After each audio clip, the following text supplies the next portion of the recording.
আর বন্ধুরা, আমরা এসেছি কামারপুকুর জয়রামবাটি ঘুরতে। তো এখন আছি আমরা কামারপুকুরে। তো ভেতরে কিছুটা সিন আমি শ্যুট করেছি, সেটাই তোমাদের সাথে শেয়ার করবো। আরও কিছুটা গল্প শোনাবো তোমাদের। তো দেখো, আমরা ভেতরে চলে এসেছি আর দেখতে থাকো। এরপরে একজন আমাদের গাইড করছিল, সে পুরো গল্পটা শোনাবে। আর তো এটা দেখে রাখো, এটা হলো সেই শিব মন্দির যেখান থেকে মহাদেবের জ্যোতি দ্বারা রামকৃষ্ণদেব তার মায়ের গর্ভে এসেছিল। এটা একজনের থেকে শোনা, এটা রেকর্ডিং নেই, এটা দেখে রাখো। আর এটা রামকৃষ্ণদেবের সময়ের একটা আম গাছ। তো এটাকে সবাই ভক্তি জানাচ্ছে, তো সবাই প্রণাম করছে। তো দেখে নাও। আর আগে যাচ্ছি, মঠের ভেতরটা কিছুটা দেখানোর চেষ্টা করবো এখানে, কারণ ক্যামেরা এন্ট্রি নেই, তাও একটুখানি ক্যামেরাটা করেছিলাম। তারপরে ক্যামেরাটা আমি বন্ধ করতে বাধ্য হই। খুব বন্ধুরা, রামকৃষ্ণদেবের মূর্তি, আর আগে তার ওনার বাড়ি, আর এখানে হরিনাম হচ্ছিল। তো আমরা সামনের দিকে এগিয়ে যাই, কিছুটা এখানটা যদি দেখাতে পারি। আর এটা হলো রামকৃষ্ণদেবের বাড়ি, যেখানে উনি আগে থাকতেন। তো সেই বাড়িটা এখনো আছে। আর এটা ঠিক মঠের সামনের দিকেই একটি পুকুর, যেখানে রাজহাঁসগুলো চড়ছিল। তো বাকি গল্পটা আমাদের এই মাসি, যিনি আমাদের গাইড করছিলেন, তিনি শোনাবেন। তো তোমরা সবাই শোনো মন দিয়ে।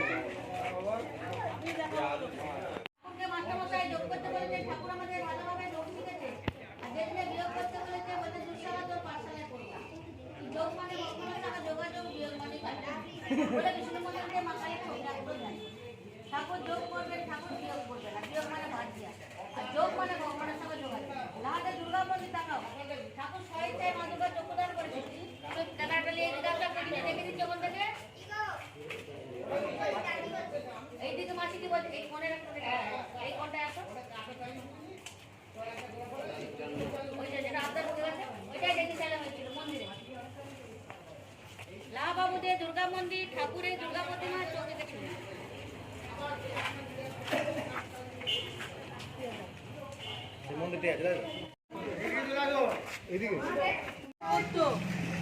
রামকৃষ্ণ দেবের মা চন্দ্রমণি 3 রাত থেকে হতে দিয়েছিলেন। বলছে, বাবা গোপেশ্বর, আমার ছেলের পাগলামিটি ভালো করে দাও। আমার ছেলেকে গ্রামের লোক চাপা বলছে, পাগল বলছে। তখন এই গোপেশ্বর বলছে, তোমার ছেলে পাগল নয়, দক্ষিণেশ্বরে নিয়ে যাও। দক্ষিণেশ্বরে নিয়ে যাও, ভবতারিণী মাকে পেলেই ভালো হয়ে যাবে। রামকৃষ্ণর বড় দাদা ছিল রামকুমার, দক্ষিণেশ্বরে পূজারী। এখান থেকে নিয়ে গেল। ঠাকুর আমাদের পুজো করতে করতে ভবতারিণী মাকে পেতে রামকৃষ্ণর পাগলামি দক্ষিণেশ্বরে ভালো হলো। গোপেশ্বরের পিছনে কামার পুকুর আছে, নামে গ্রামটা ধন্য হলো। যেটা দেখছিলে শুধুই দেখলে হালদার পুকুর, মায়ের গঙ্গার ঘাট। ওই পুকুরে ঠাকুর চান করেছিল, মা চান করেছিল। মা যখন দক্ষিণেশ্বরে গঙ্গায় ঠাকুরের কাছে ছিলেন, ঘাটের কথা বলছি, গঙ্গায় চান করেছিল, কামার পুকুরে ফিরে এলো, গঙ্গা নাই। মনে মনে দুঃখ করতো, দক্ষিণেশ্বরে আমি গঙ্গায় চান করতুম, কামার পুকুরে গঙ্গা নাই। ঠাকুর বলল, দুঃখ করো না, হালদার পুকুরে চান করবে, ওইটাই তোমার গঙ্গা। বলে মা শারদা চান করতে যাচ্ছে, মাকে ভয় পাচ্ছে। তখন ঠাকুর অষ্টসখী পাঠিয়েছে। মা মনে মনে ভাবছে, আমি একা মেয়ে ছেলে চান করতে এলুম, তো 8টা মেয়ের সমদলকে জিজ্ঞাসা করবো। অষ্টসখী মাকে চান করিয়ে বাড়ি পৌঁছে দিয়ে স্বর্গে মিলে যেত। মায়ের সঙ্গে কোনোদিন কথা বলা হলো না। মোড়ে যেখানে গাড়িগুলো দাঁড়াচ্ছে, যে খেলার মাঠটা আছে, ওইটা ভূতির শ্মশান। ওই ভূতির শ্মশানে রামকৃষ্ণদেব ধ্যান করতেন। মা শারদা হালদার পুকুরকে সোজা দেখতেন, উনি কি করছেন। ঠাকুর বসে বসে ধ্যান করছে শ্মশানে, বড়গাছের তলায়, দেখতে পাবে। আর মা দেখছে ঠাকুরের পা দিয়ে ফুল বেলপাতা মার দিকে ভেসে এসে হালদার পুকুরে গঙ্গা পড়ছে। মা তখন মনে মনে বিশ্বাস করলো, ঠাকুর তো আমায় ঠিকই বলেছিল হালদার পুকুর গঙ্গার ঘাট। বলে সারদা মা হালদার পুকুরকে গঙ্গা বলে পুজো করেছে। এই হালদার পুকুর ছোট গঙ্গা, দক্ষিণেশ্বর মার বড় গঙ্গা। ওই হালদার পুকুরের জলে গ্রামের বিয়ে বাড়ি, পুজো আজা সব কিছু হয়। শুধু যে ঘাটে ঢুকে গেলে মাসির সঙ্গে থাকলে, তবে তো মাসির ইউটিউব থেকে ছাড়ছে, এমনি ছড়াছড়ি হলো জিনিসটা। ওখানে ঘটনা এখানে বলতে হলো, নেমে গেলে কামার পুকুর দেখা। কামার পুকুর জায়গার নাম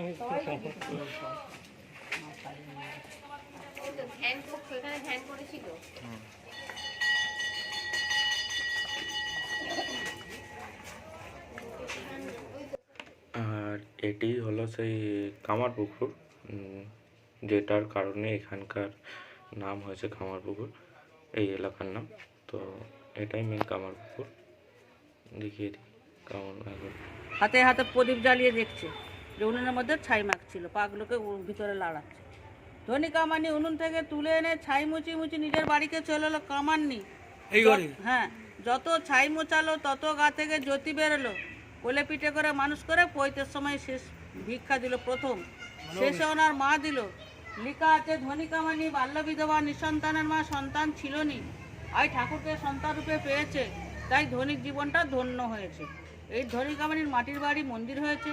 এইগুলো সব কামানির ফ্যামিলি। এই মেয়েটি এই মোবাইলে আছে, দেখো না কি সুন্দর একটা ছবি আছে, দেখো। পাইনের বাড়ি, দুর্গাদাস পাইনের অহংকার ছিল কোনো বেটা ছেলে ওদের বাড়ি ঢুকবে না, ওদের বাড়ির মেয়েরা থাকে। আমাদের রামকৃষ্ণদেব মেয়েদের সঙ্গে খেলাধুলা করতো, নাচ গান শিখতো, দিনের পর দিন বড় হচ্ছে। দুর্গাদাস পাইন বারণ করছে গদাইকে আমাদের বাড়ি মেয়েদের সঙ্গে খেলাধুলা করতে আসবি না। গদাই ঘুরে বলছে কেন না, তুই তো বড় হচ্ছিস, আমাদের মেয়েরা পর পুরুষের মুখ দেখে। ঠাকুর তখন বলছে শালা তোর বড্ড অহংকার হয়েছে বলে আমাদের এখানে শনি মঙ্গলবারে হাট হয়, এখনো বিকেলে হাট হয়। ঠাকুর আমাদের শনিবারে হাটে চলে গেছে বিকেলে। এই হাত ওই হাত দু হাত চুড়ি পরে, পায়ে আলতা পরে, লাল পেড়ে শাড়ি পরে, ঘোমটা দিয়ে আর চারটি সুতো বগলে নিয়ে তাঁতি বউ সেজেছে। তাঁতি বউ সেজে রাত্রিবেলা গিয়ে দুর্গাদাস পাইনকে বলছে, ওগো আমাকে একটু রাতে থাকতে তোমরা জায়গা দেবে? আমি তো বউ মানুষ, হাটে গেছিল সুতো বেচতে, মেয়ে মানুষ রাত হয়েছে বাড়ি ফিরতে পারিনি। দুর্গাদাস পাইন ঘোমটা দেখে চিনতে না পেরে বলে, এত রাতে মেয়ে ছেলে কোথায় যাবে গো? তো যাও না, আমাদের মেয়েদের ঘরে না গেলে নাচতে যাও। ঠাকুর আমরা মেয়ে থেকে মেয়েদের মাঠে ঢুকে গেল চিনের ঘরটায়, যে মেয়েদের সঙ্গে সারা ধরে নাচ গান গল্প সুযোগ করেই যাচ্ছে। ঠাকুর বাড়ি ফেরার নাম করেন, মন্দিরটা বাড়ি। ঠাকুরের মেজে ভাই ছিল রামেশ্বর, ওই গলিটা আছে, ওখান থেকে লণ্ঠন জেলে রাত্রিবেলা ডাকছে গদাই রে গদাই রে। ঠাকুর তখন শুনতে পেয়ে শাড়ি মারি বগলে নিয়ে যাচ্ছি গো দাদা, যাই গো দাদা বলে ছুটে পালিয়ে গেল দাদার কাছে। দাদার সঙ্গে দেখা করে এসে দুর্গাদাস পাইনকে বলে এলো, দেখলি রে শালা, তোর যে খুব অহংকার ছিল মেয়েদের মুখ দেখা চলবে না, তোর অহংকারটা আমি পূর্ণ করে দেবো। মেয়ে থেকে ঢুকলু, মেয়েদের মুখ দেখলু, নাচ গান করলু, গল্প শুরু সারা তো করলু, তোদের মেয়ের দিকে বাইরে বের করে দিয়ে গেল। মেয়েদের যত মনের কথা ছিল আমি নিয়ে চলে গেলাম।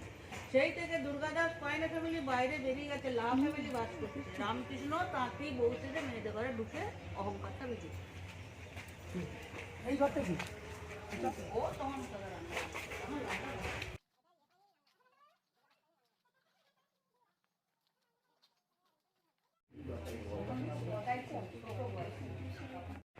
গলাতেই ব্যথা, কিন্তু শুনছে না।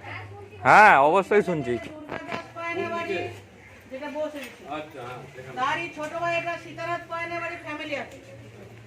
ওদের বাড়ি ঠাকুর বউ ছিল, এদের বাড়ি ঠাকুর শিবরাত্রির নাটক করতে এসেছিল। শিবরাত্রিতে যেই ছেলেটি শিবের পালা করতে অসুস্থ হয়ে গেছে, কে শিবের পালা করবে না গদাই। তখন ঠাকুরকে শিব সাজিয়ে আসলে যেই নাম ধরে যাত্রা করতে করতে তৃতীয় ভাব সমাজ ছিল। তৃতীয় মানে 3 বার বেলা এই জায়গাটা ওকে। প্রথম ঠাকুরের ভাব সমাজ হলো যেখানে আগে গাড়িটা পার্ক হতে ধারে নিচে দোকানের সামনে আর কিনতে পড়ে আছে চেনা গাড়ি, ওইটা লক্ষ্মী জলার মাঠ আছে, নিচে জমি আছে। ওই লক্ষ্মী জলার মাঠেতে ঠাকুর আমাদের মুড়ি খেতে খেতে আলে আলে যাচ্ছিল। আকাশে কালো মেঘ সাদা বগ দেখি প্রথম পড়ে গেছিল। কালো মানে কালী দেখছে মেঘ, সাদা বগ মানে শিব দেখছে, মুড়ি ঠোঙাটি পড়ে গেল। দ্বিতীয় ভাব সমাধি 6 কিলোমিটার দূর আছে, আনুল বিশালক্ষী। ওই লাহাবাবুর মেয়েরা প্রথম দিদি পুজো নিয়ে যাচ্ছিল। ঠাকুরের মেজে ভাইয়ের ছেলে হয়নি বলে মানত করতে যাচ্ছে। তারপরে ঠাকুরও দিদির সঙ্গে নেচে নেচে যাচ্ছিল, সেখানেও ভাব সমাধি। তৃতীয়বার সীতানাথ পাইনের বাড়ি শিবরাত্রির নাটক করতে আনুরটা কি জানো, সতী মায়ের একটা ভিডিওটা এখান পর্যন্তই ছিল। তো যদি তো ভালো লাগে থাকে লাইক শেয়ার কমেন্ট অবশ্যই করো, আর সাবস্ক্রাইবটা অবশ্যই। জয়রাম বাটিতে গিয়েছিলাম কিন্তু ওখানে গেট খুলেনি, তাই পুরো ভিডিওটা কন্টিনিউ করতে পারিনি। নেক্সট বার গেলে অবশ্যই পরে ভিডিও আসবে।